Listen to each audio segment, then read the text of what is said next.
the list of top strongest PvP teams by the Japanese website GameWith has finally been updated after months. That's why there hasn't been any videos on it.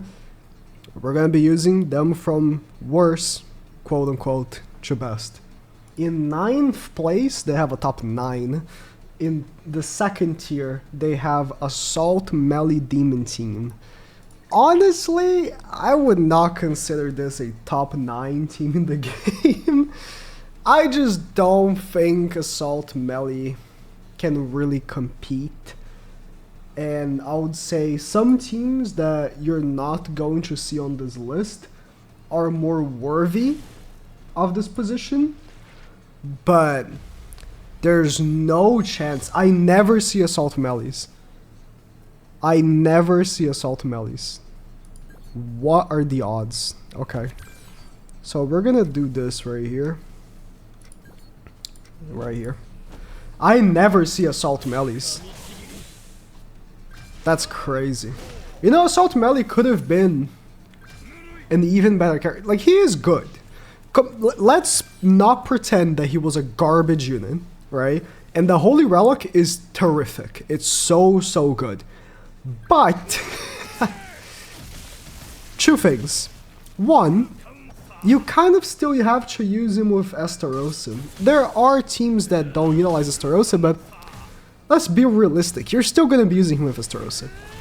And any and all Amplify characters are deeply cocked by Estarossa, right? You're going to be losing your buffs every single time you attack. Now another thing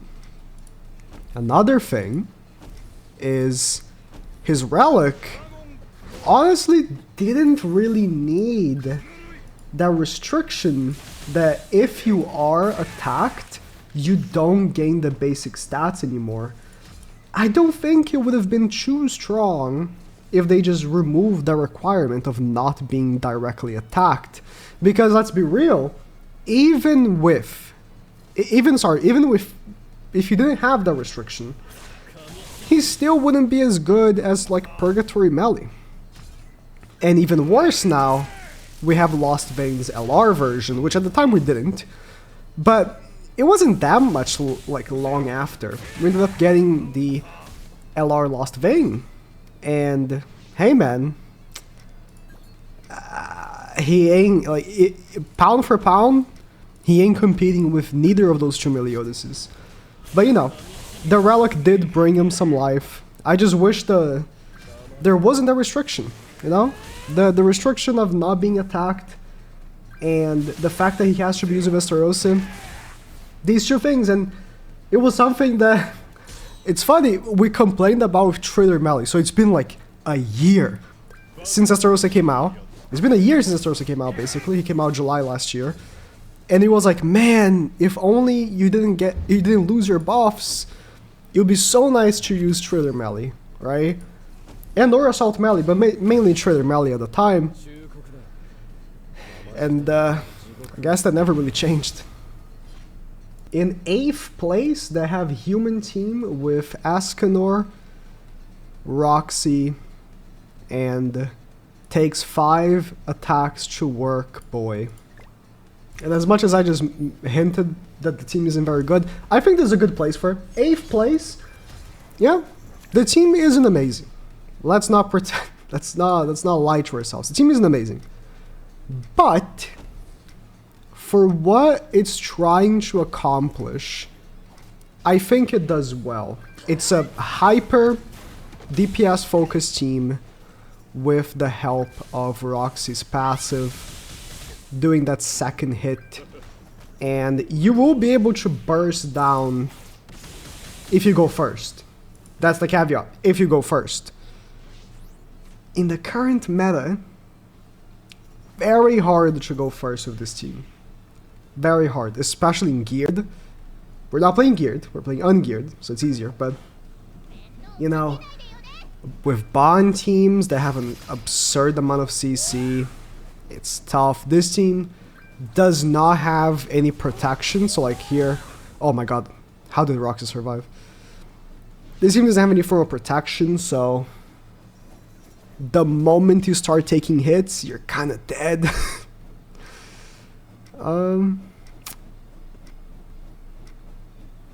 How about we make sure we kill this DN here. Moment you start taking hits, you're kind of dead. That's why, you know, because there's no support here, right? The real good team composition, Mr. Crit, is 2 DPSs and a support in the front and then a support in the back, right? There's no support in the front. There's no one really helping here. I guess if you consider Roxy a support. I guess. Is she though? Like, I don't know if I'll call that. As you can see, the Bond team, like, because we only can really burst down one character, Bond ends up cucking our plans pretty hard with all the debuffing. Because the moment I start not critting, my team falls flat. Right? If I'm not proccing Roxy's passive, my team falls flat. 8th place, I think it's fair. I think it's fair. Poor Rudy. I really hoped he was gonna be like amazing. He's good. Number 7, they have a interesting combination here with the unknown team, which they called on the website, quote, Attack Impossible Unknown Party.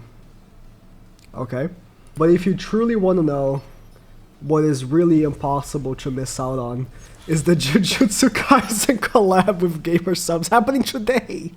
Today, new flavor. Some cups that were made by a 12-year-old.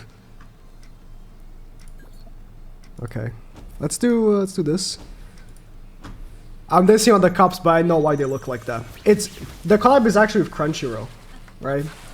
And I know how Crunchyroll is. They were like, that's how the designs are gonna look like. You can't change it. They're gonna look like just PNGs, but the flavor, I'm choosing the flavor. Dropping at 3 p.m. EST. You can see the Crunchyroll logo right there. I know how these cups happen. I know. I just sniffed Crunchyroll and I know how it happened. I know those pesky bastards at Crunchyroll. No, my shield. Well, attack never is a very strong, it's a very strong implication because I already can't attack you anymore. And this might be troublesome. What hits harder? Because I don't know. I think she's gonna hit harder. I think she will. Level 1 for level 1, I think Roxy hits harder. Please kill. Thank God. I had to waste a Merlin attack as well. Like, I had to kill him. If I didn't kill him, it would be over. It would be Jover. Like, I was gone. One level 1 card from tier and I was gone. My 2 green characters, bloop. Nice shield. Nice shield. Oh, 3 got attack sealed. What? I didn't even notice that Merlin got the attack. Festival Merlin got the attack seal in all 3 of them. Are you trolling? I got a Roxy ult. It's fine. I haven't seen a Roxy ult in a while. That ult is good. That ult is good. Stat lore. 160% is such an exaggeration. 160% stat lore. But hey, it works. It works. If he didn't lower so much, he would run into situations where he doesn't do enough. And I didn't get the attack buff one time. This is every time I use Roxy, man. No fail. Every time I use Roxy, I do not get the attack buff part of her passive. Hate using this character. She's not horrible, actually. I think I was pretty hard on her when she first came out, but that attack buff is like impossible to proc. Okay, so this is where the list starts to let's say deviate from reality. They have at number 6 the Purgatory Melee Melascula Scotty team. Now, if you watch my channel this week, you might know that the strongest team in the game, and if I go check right now, very simple. Scotty, Melascula, Tyr, and Zeldris or Nanashi, whichever. Now, the Purgatory Melee version of this team is honestly not that much worse. Tyr is better. He is better. But Purgatory Melee, not that much far-fetched. Far, like, from there. I would say this is number 1 alongside Tyr in the entire game for geared. But I guess they consider number 5 better than this one, which I highly disagree. With Melee as well, you can get some quirks that you can't do with Tyr, which is the cleanse. Like, being able to cleanse bond debuffs is so good. I haven't made a video on this team yet, because I'm going to make a full one tomorrow. Expect a 30-minute video on this team tomorrow. But this team is so much better than number 6. So much better.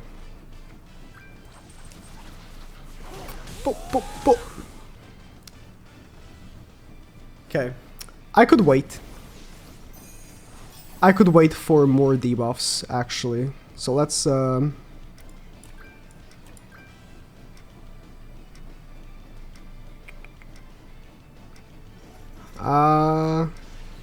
know, let's get the ultimate here. And... we'll ult. Even if he debuffs me with Bond again, it's fine, doesn't matter. We'll ult with the attack buff, more debuffs on Scotty, and his passive procced. The reason why they're all attacking me, by the way, is because it's an AI. Like, no, real players usually, if they aren't completely brain dead, they go for Melascula. Let's do this. This is gonna hit so hard, even though she has 40% damage reduction, and we are being attack lowered.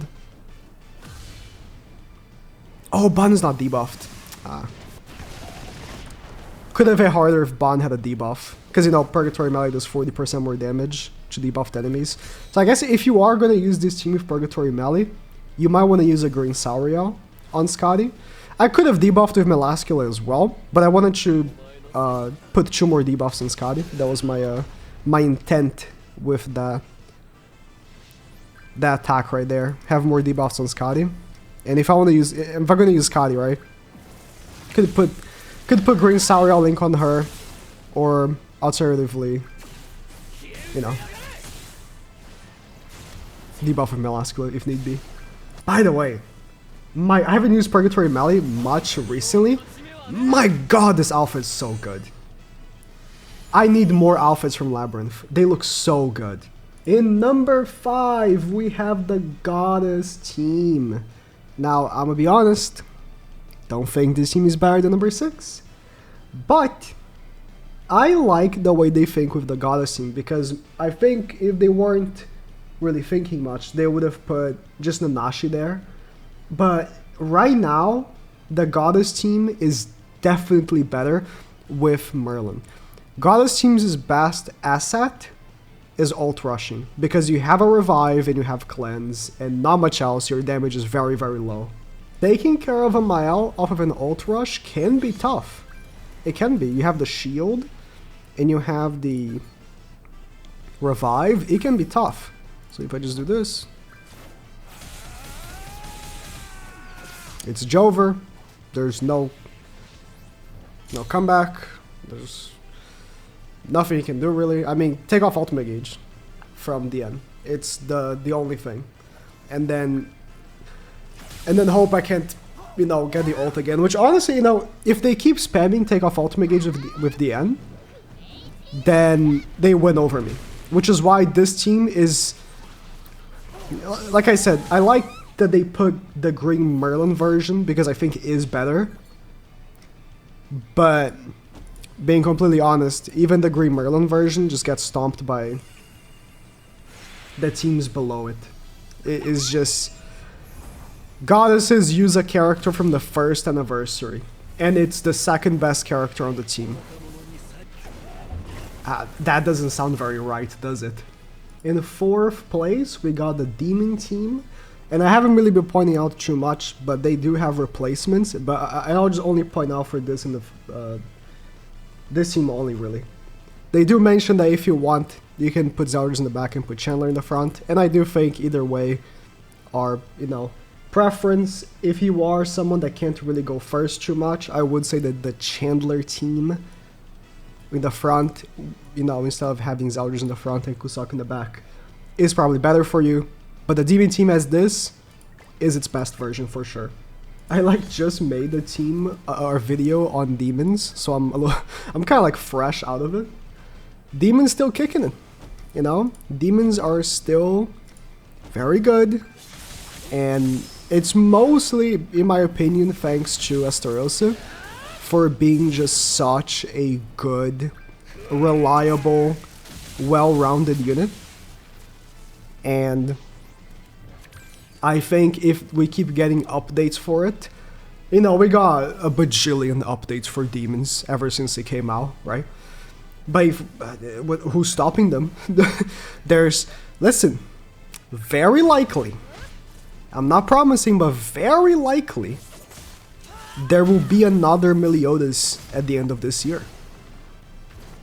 I think it would be difficult to imagine a world where that's not true, right? Another Meliodas for the end of the year seems like the easiest prediction because it's been this way for years now. And again, I can't see it being any different this year. So that's an update that you know is gonna happen. Could be Demon King Meliodas, and he could be the best unit in the game. And guess what? Estarossa is gonna still be the GOAT for the team. He's gonna be the character you're gonna be using. If there's a Demon King Zeldris coming up soon as well, that's an update for demons. I cannot imagine a world where they would make a Demon King Zeldris and be like, oh, but you have to use him without demons. Like, he has a passive that's like, for each different race ally on the team X, like a Green Galfer type thing. His name is Demon King Zeldris.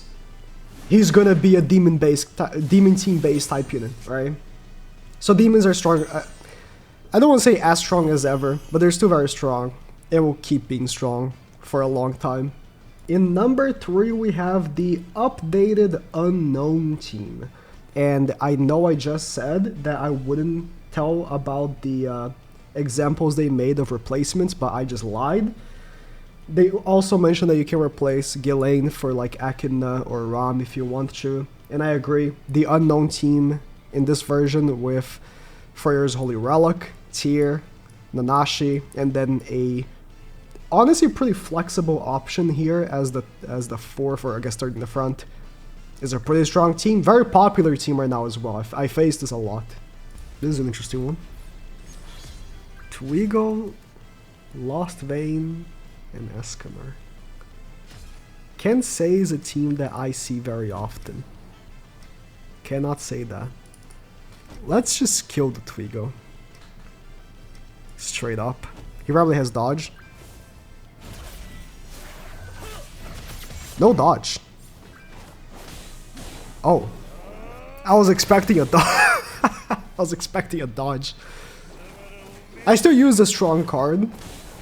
I used Freyr's like more powerful card, but I was kind of expecting a dodge.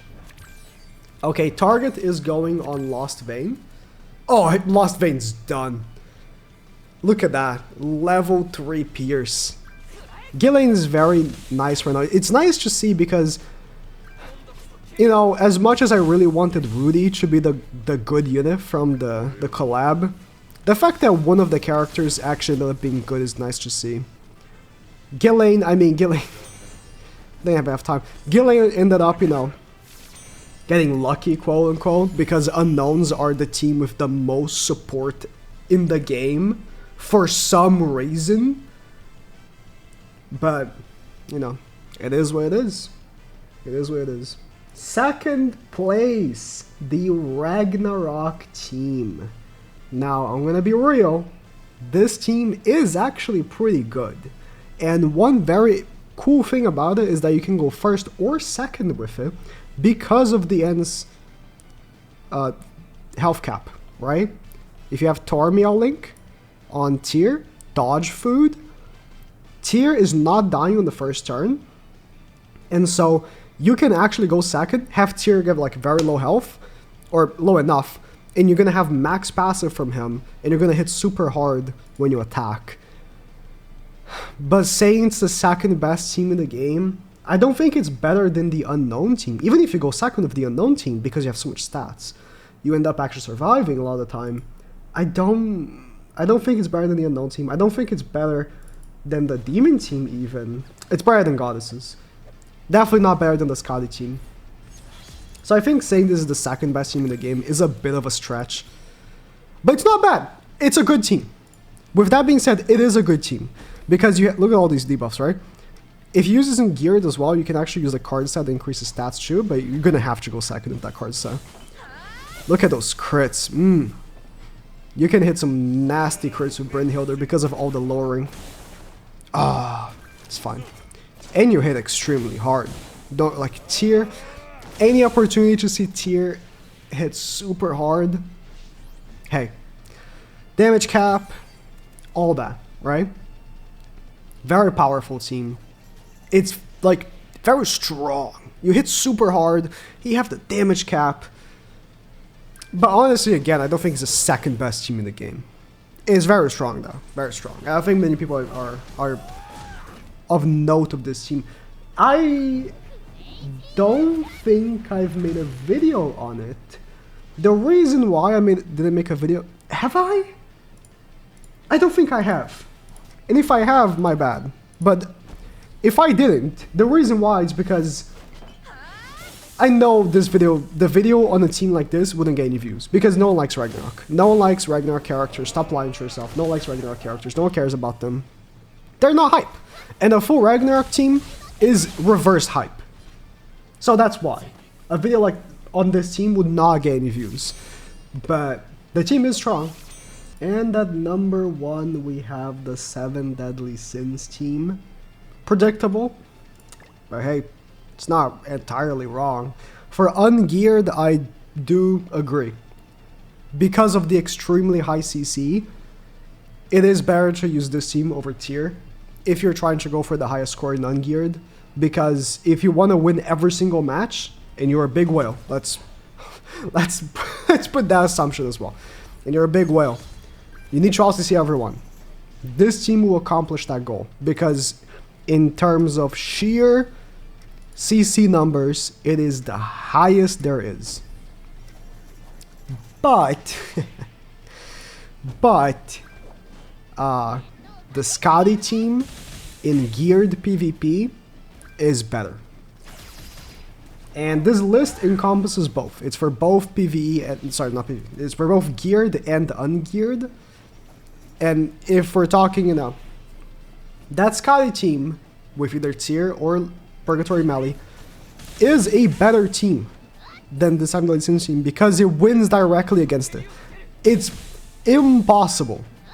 If you have a half a brain, and I'm sorry, but if you have half a brain and you're using the Scotty team, it's impossible to lose to a Bond team because your Scotty lowers them by so much, they can't even do damage to you, right? And so, on that alone, the Scotty team ends up taking the victory there. So I would say this team is very, very good. In ungeared is number 1, and in geared is number 2, maybe 3. I think tier teams, you know, they're convincing. You'd be surprised because of how high the unknown team stats are. You survive the Bond first turn, and then you just demolish them. Bond's strongest asset, which I didn't think was really going to be that relevant when he came out, is the 100% crit chance lower. And that's his biggest asset. Once you circumvent that, Tyr puts a dent on him. And, but yeah, Sin team. Probably number 1 in ungeared, so I agree. But let's not pretend that Scotty team doesn't destroy this team, okay? Being number 6 Scotty team be number 6. Gotta revisit that. They gotta revisit that team. They probably should have tried the team before putting on the list. Either way, list is not bad. I've seen them do way worse lists. You know, until a few days ago. Now for me, Raphtalia Festival King team was their number 9. Yeah. You can. It could have been worse. But that's it.